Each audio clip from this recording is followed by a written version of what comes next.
A few years back, a wave of complaints began to hit the desks of consumer rights organizations.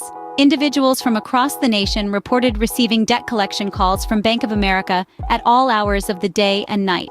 These calls were not only intrusive, but also a clear violation of the Fair Debt Collection Practices Act, which stipulates that debt collection calls should only be made between 8 a.m. and 9 p.m. As these complaints mounted, legal action was initiated. A class action lawsuit was filed against the banking giant, alleging that they had knowingly and repeatedly violated the law. The legal proceedings were lengthy and complex, but the plaintiffs remained undeterred. After years of protracted litigation, Bank of America has agreed to a settlement. Each individual who received these unwarranted calls will receive a payment of $500. This is a victory for consumer rights and a clear message to corporations that they must respect the law.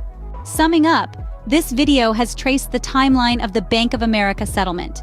It began with the initial wave of complaints about intrusive debt collection calls, moved through the filing of the class action lawsuit, and concluded with the announcement of the settlement.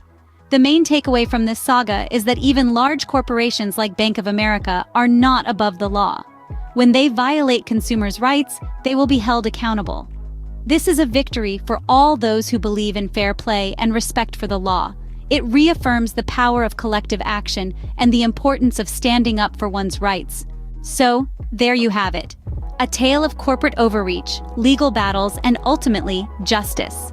It's a reminder that standing up for what is right can lead to significant change, even in the face of powerful adversaries.